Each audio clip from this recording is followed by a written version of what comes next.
My name is April Mendoza. This is how Christ changed my life. I was born in Phoenix, Arizona with my mom and my dad. My mom was born in Guerrero, Mexico, and also my dad was. My parents are 20 years apart. So when my mom came to the United States, she didn't know what she was getting into with my father. And when I was born, my father started being very verbally and physically abusive. My dad was also trafficking drugs in and out of Mexico through his job. When my mom had my brother, the abuse got so bad to the point where my mom decided that one night we were going to pack our things. And in order for her to get me out of the house was to tell me that we were going to see snow for the first time. Of course, being 5 years old, I have never seen snow in my life growing up in Arizona. So we decided, okay, let's go see the snow. Came riding to Tennessee on a bus, and for the first time I saw snow in Memphis, Tennessee. After that, we ended up in Greenbrier, which is about 45 minutes out of Nashville, where I live now. I met who is now my family. My mom was a single mom growing up, and she did her best to provide, working long hours and coming home on her breaks. She worked at a restaurant. During that time, I had to step up, and instead of being a 7-year-old girl, I had to grow up and be my siblings' mother. So I would cook and clean and make sure that my siblings had what they needed. At that time, my sister was born, and she's the light of my life. I'll do anything to protect her and take care of her. We moved around a lot because we couldn't really afford rent or to buy a home. So what my mom did was she ended up getting a side hustle cleaning buses as well as working at the restaurant at the same time. And at that time we were staying with my sister's father, and he was taking very good care of us. I was in 8th grade. That was the first time I had been introduced to cutting myself. At that time, it was a trend, and so I started cutting my legs as well as my wrists and attempted suicide. Being that age, you don't really know what you're doing. You just think that it's a trend or what's really, friends going around just doing things. But one of my classmates saw that I had cuts in my arm, and he had told the guidance counselor. After that, my mom came in and the authorities were called. They asked if I had anything going on, and I said no. So on the way home, obviously my mom was upset, and I confessed to her that he was abusing me. She called me a liar and told me that I need to stop lying. So after that, I felt like if I couldn't even come to my mom, I couldn't go to anybody. After that, I started becoming a rebel, and after leaving Greenbrier Middle School, I started going to Springfield High School. Springfield High School was not the best experience. I was there for 2 years before moving to Nashville, and I would sneak out. At this time, I was introduced to alcohol. So I started coping with alcohol, sneaking out, drinking alcohol at school. We were never really caught with it at school, but this is when I started rolling around with cliques and some gangs. Being around them made me feel like I had a family, I had protection, and they always made me feel like I can confide in them. Every time I would sneak out, they would pick me up. Every time that I would leave school early, they'd pick me up and they would buy me food, and we would go and do things that I was never really allowed to do, like go to the mall. They would buy me clothes, but little did I know that this would come at a price. Once we left Springfield, we moved to Nashville. At this time, I'm 16, about to turn 17. And I was in a relationship with a 23-year-old man. And Of course, at a young age, I was introduced to a lot of things that you're not supposed to be introduced at that age. After that, I didn't really feel like I can do anything. So I went back home. My mom received me once again.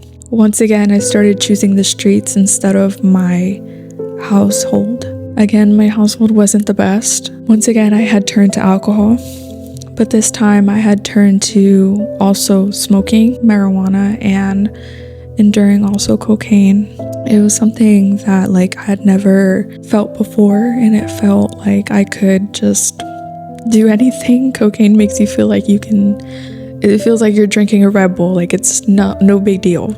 You're just very hyper. A week after I tried that, I ended up running away from home for the first time. I was gone for 3 days. I came back home and obviously my mom was upset. And so every single argument we had ended up becoming physical. After a month, I ran away again. This time I ran away back to Springfield with a girl that was my friend. This is where I was also introduced to a relationship with a woman, which I know now is wrong. I just felt like in that moment she gave me this sort of peace and love that I was yearning for. I stayed and decided that I wanted to work and do what I could to stay there. I didn't realize that my mom was out in the streets looking for me and making sure that I wasn't dead on the street. One morning, after a month of being gone, one morning, the police came to her house and picked me up, and they notified my mom that they found me. So that was the first time I was in the back of the police car, first and last time. I went back home, and once again, everything was just the same. Nothing really changed. That next year of my life is a little bit of a blur because it was just a constant running away and not wanting to be home. So I started finding validation in men and women, and I would post all the time on Instagram, and a lot of guys asked me out, and I would go on dates, and it was something that I felt like I could be loved by one of these guys or females. Senior year, I really tried to get my stuff together. I was really looking forward to the soccer season because besides the fact that I was doing all this stuff, I really love soccer. I love sports, and I feel like that was the only way I can feel free. Of course, throughout that second semester, I was doing fine, but the first semester, I really wasn't. After every single practice, I would go with my friends, or so-called friends, and smoke weed. And I didn't know I was still just messing up my lungs and messing up this beautiful body that Christ created. Now that I look back at it, I really wouldn't change anything because it brought me closer to Him and knowing that I can really depend on Him. After I graduate high school, even though I was told by many people I was not, I was supposed to graduate with honors because besides the fact that I was out in the streets all the time, I was an excellent student with great grades. After graduation, I started hanging out with some high school friends, and life was becoming a little bit different. Instead of me going around with cliques and people that did harm to other people, I chose a different side. And little did I know it was a little bit of the same side. I was introduced to vaping, and I became heavily addicted to vape. And once again, I went back to alcohol. I had lost 25 pounds and I was very thin. I started working and making my own money. I was starting to make money my idol. I wanted to buy myself everything. I wanted to give my siblings everything that I couldn't have or I didn't have. This is part of my life where I started idolizing money and fame and a lot of luxurious things that don't really mean anything. A little bit past that, I realized quickly that wasn't going to happen.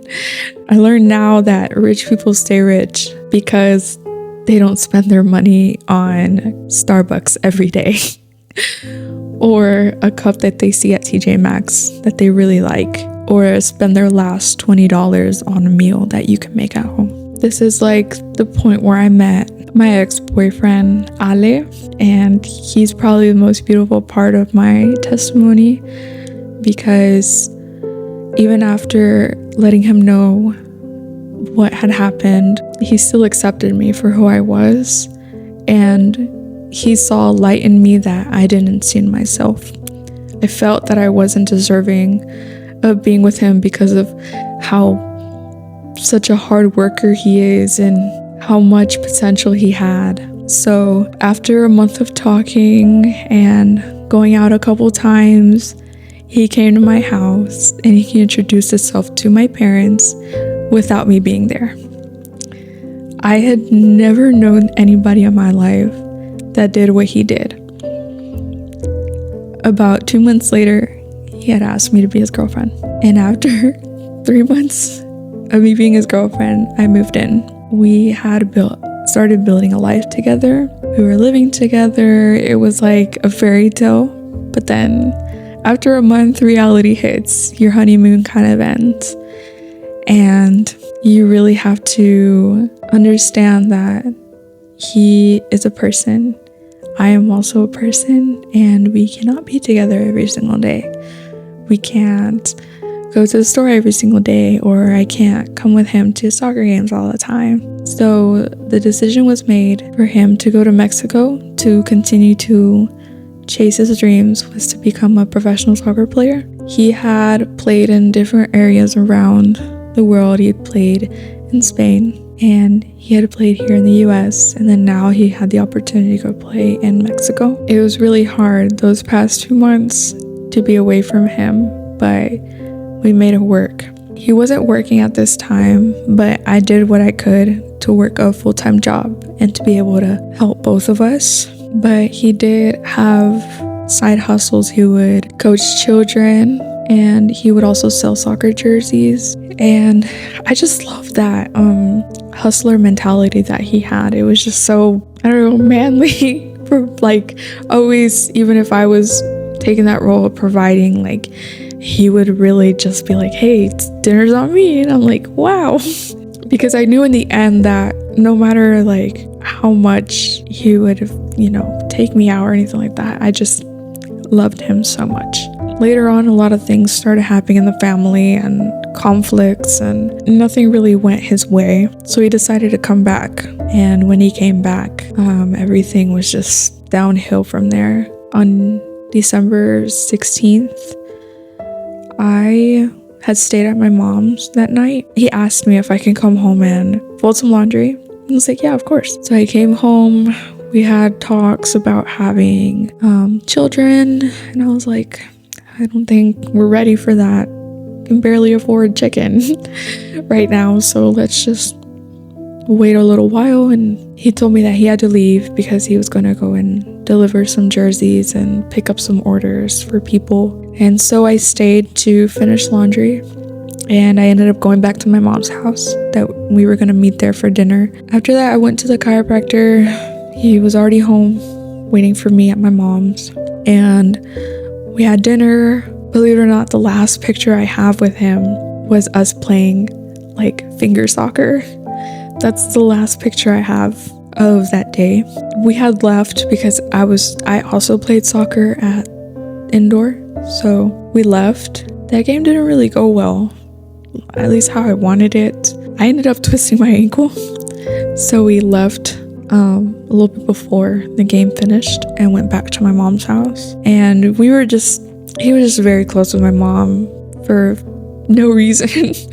Like, she just saw something in him that he's just like a sparkle. That night, he asked me to stay at my mom's house, that he was gonna wake up super early. I was off of work, and that way he can just come by and see me. He was gonna pass through here anyways. And I was like, no, like, let's not. I feel like I haven't seen you. Let's just, I'll just go home with you.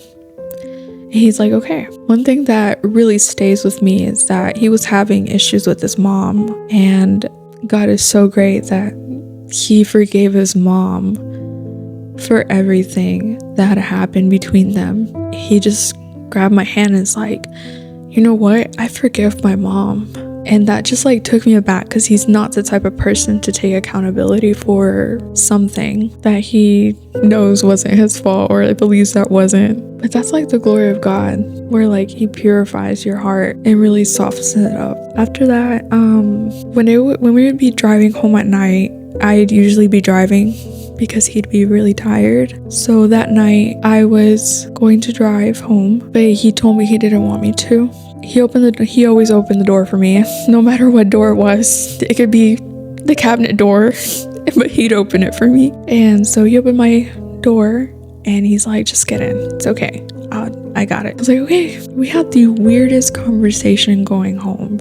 It was just so bizarre, like different than what we usually have. I kind of regret not asking him if we can stop by to get some food or something, because that probably would have like prevented something from happening. But then again, something that he told me one day, it's like very true, that you can't escape anything that's brought to your life. You can't mess with God's plans. We drove up to our driveway, and not even him putting the car in park, he only pressed the e-brake. Somebody from his side emptied a whole clip through his window, and I was shot 3 times and grazed on my face.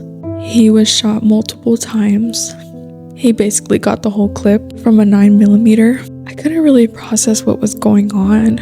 I had been studying to want to be an ER nurse. After that experience, I quickly learned that I just probably couldn't do it. That night, I really asked and prayed to God that he can take me, but keep him here, because I really felt like I didn't have a purpose, that I wasn't really doing anything with my life, and that he was really gonna do something. Sometimes God's answer is no.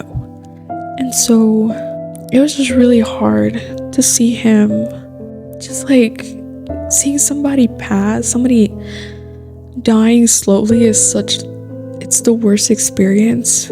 So I just kept telling him, I love you. Please don't leave me. Like, I really need you to be here. Like, what am I gonna do? Like, what am I gonna do? Like, you're the only good thing I have in my life. I was so angry with God. I had to call the ambulance, and they were on their way, and I'm just sitting in there like crying and bawling and just begging him. The ambulance and the police finally get there, and they open my door, and they're like, you need to get out. You need to get out right now. And I'm like, I'm not leaving him. You guys are tripping. I'm not getting out. Believe it or not, I didn't even know I was shot. That adrenaline in your body makes you feel like you're invincible. I didn't know I was shot until the officer pulled me by my left arm, and I felt pain in my body like I've never felt before. And he finally gets me out. He tells me that I've been shot. It's December. It's freezing outside. And he tells me that he's sorry, but he has to cut my sweater. So as EMS is working on him, they forcefully have to put me in an ambulance. And at this time, his mom was there. I called his mom before I even called mine. And as they're putting me in the ambulance, my neighbor came out, and she's like, what do I do? I said, my phone is somewhere in the car. Like, here's my password. Just call my mom. It says mom. Just call her and let her know. Like I said, in the ambulance, I was so uncooperative. I just didn't want to go. So they tried to calm me down, and they finally got me to Vanderbilt. That was like the most vulnerable moment I've ever had in my life, getting transferred on.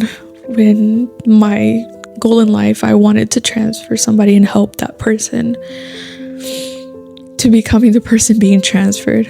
Having lights on you, laying on a table, strapped, like just getting your clothes cut off by like 15 different people asking you different questions, and are you allergic to anything, or are you cold or what's going on? Like, I'm flat naked.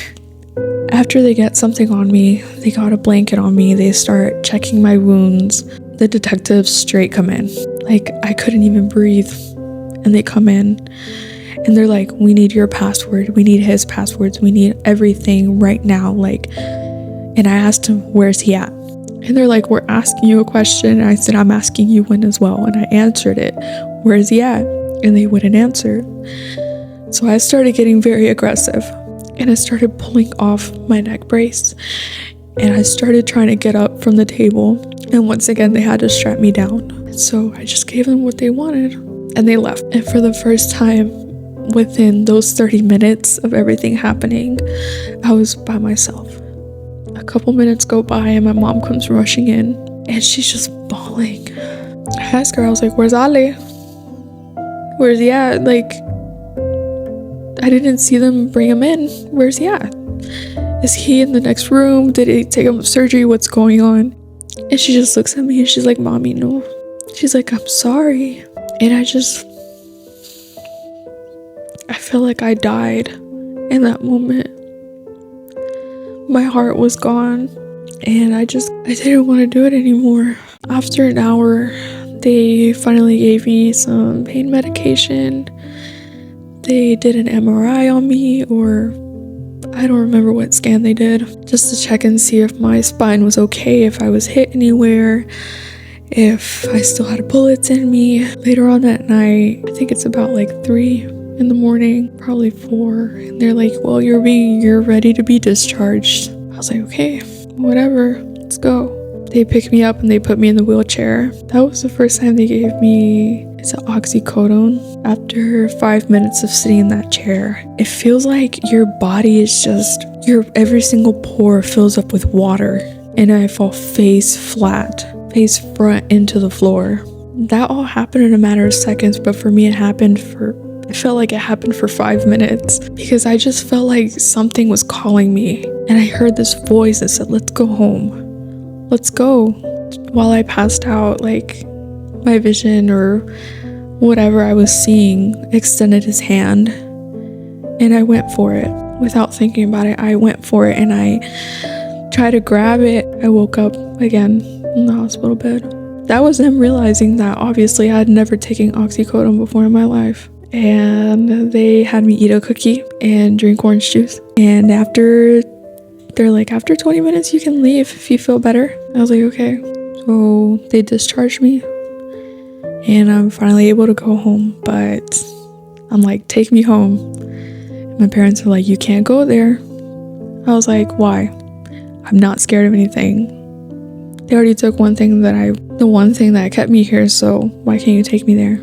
I refused to go to my mom's house. When I came home, nobody was there. It was just me on the couch. And finally, my friend Arlette, she came. And at that time, Francesca also came. And again, I was in another vulnerable position where 2 of my friends had to literally bathe me because I just didn't want to, or I just couldn't. Seeing them clean my wounds, it was just like what's going on? I felt like a baby being taken care of. Once I got out of the bath, I went back to the living room and my house was just full of people. My friend showed me like her Instagram was flooded of people posting him. Even people that would speak very badly about him. People would be like, oh, well, they feel bad. It took for him to pass for them to feel bad. They printed out one of the pictures that I took of him, which is still on his Instagram, and people brought me flowers and people I haven't talked to in years came by, and I'm not gonna lie, it was nice to have all that support at the time. That support only lasted 3 days. The only people that stuck around me was our close friend group. I was not able to sleep in a bed for over a year. I slept on the couch, didn't get up. Once again, I lost 15 pounds. My face and my skin were just so dry. I was so pale. I literally looked like I was a walking dead person. They told me that I wasn't able to play for 6 months. Thanks to my chiropractor and his wife, Dr. Cassie and Dr. Michael, from the moment that I got home, they started adjusting my spine slowly and my neck slowly. And thank the Lord that pushed my recovery faster. I was able to lift my arm. To this day, I still have 2 bullets in my shoulder. I can't really do a push-up. As much as I thought things would have gotten better, they ended up getting worse. Once again, I fell straight back into alcohol. I really tried to seek Christ in this moment, but it just became easier to drown it, or at least try to. I would go drinking every Friday, Saturday, and Sunday. Monday morning, I would go to work like nothing. Like, let's drink a Red Bull, go to work. I knew it was like hurting my mom a lot. Like, what could she do? I really feel for my mom in that moment because I know being a mom is really difficult. Like, seeing your child just wither away. So at this point, I was in a very, very, very strong battle with these demons, these spiritual, in Spanish it's called ataduras.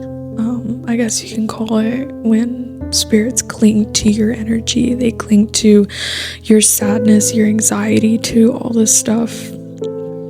So for the first time, I had knowledge that my cards, I guess you could say, were being read by somebody, which that opens a door for more demons to come into my life. I was just being hurt left and right spiritually. And I just wouldn't choose Christ. But he was choosing me every single time. Every time that I tried to go die in a ditch or just go and like slit my wrist, he was there. Every time that I just wanted to like throw myself off the road, he was holding that wheel. And like, a lot of people don't really understand, because being told like, you did it, this is your fault, you must know something. Maybe it was your past that came up to you, it caught up to you. Maybe it would be that, I don't know. To this day, we don't know who it was. I know it's not going to be revealed to me until God heals me completely, because at this point, once again, I went back to the lifestyle that I was living before. I really believe that if Christ would have revealed to me who it was in that moment, I probably would have killed this person. With so much hatred in my heart and so much anger, I acted out on going clubbing all the time. Once again, I went to go look for validation in relationships with men and women. Just choosing the world over and over and over again. I ended up quitting alcohol and vaping because I was introduced to running and I wanted to get better. I decided that it was time for me to grow up and get better. So once you start choosing yourself, the rest starts falling off. People that invite you out, people that want to give you drugs, people that want to give you alcohol, people that want to see you drown instead of walk, started just slipping off. So yeah, I started getting into the gym more, started building up. But then one of my closest friends, or high school friends, was shot, and that scared me. And I told my mom I couldn't do it here anymore. So I ended up just packing and selling a lot of my stuff. And I moved to Arizona for about, I'd say around 6 months. I met a lot of my family over there, my dad's side. And this was the first time I had seen my older siblings since I was a baby. I had only seen them once. And from there to now, I haven't heard from them. nor spoken to them. But I started missing home. And again, I was trying to escape a lot of things, but again, I fell back into it. Started gaining weight because I was drinking every day. I was eating unhealthy every single day. At that same time, my mom was going through a rough time. But instead of her turning to the world, she turned to Christ. And while I was over there, my mom was saved, as well as my stepdad now, that I call my dad. My heart starts, or my soul starts craving Christ, starts craving something different, something pure. I ended up coming back home for Thanksgiving. That was the first time in my life where I felt like I can sleep through a whole night in my own house. I spent there a week, and then I went back to Arizona, and I decided that I just didn't want to be there anymore. I stayed for a month and a half, and a little bit before Christmas, I had begged my parents for me to come home. And they accepted me back. It took me a while to get used to their routine at the time. They were going to church every Sunday, very involved, praying every night, praying every morning together. It was just like, why are you waking me up at 5 a.m. to pray? I'm like, he can hear me. Why are you keeping me from going to bed? Like, he knows my heart. I knew of Christ, but I didn't have a relationship with him until last November.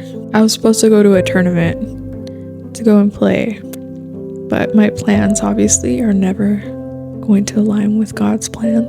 I went to the Mosaico 2024 Retiro de Mujeres. So it's a retreat for women, and I was without a phone or internet for 3 days, but I didn't feel alone.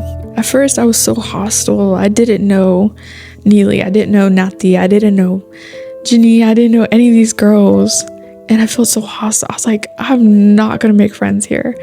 Like, I don't want to be around them. And we were all bunked together, ironically, like we were all in one room. Christ really allowed me to come as I am, and he washed me clean. And I let everything go there. And that night, the last night, one of the women that were serving, about 2 years before, I had seen her at the soccer fields and spoke badly about her all the time without knowing her, because she intimidated me. After giving her testimony, it's like really hard to understand that she went to the back and she brought, during prayer, she came to my feet and she washed my feet.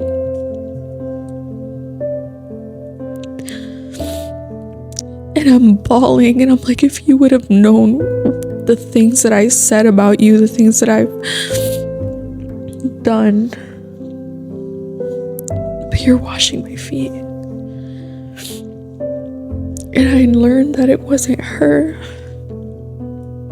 It was Christ washing me clean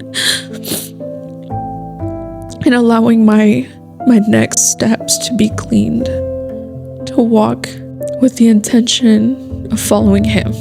And so that next morning, I told her, I confessed to her that what I had done, and I asked for forgiveness, and she forgave me. When I came back from the retreat, I haven't turned back.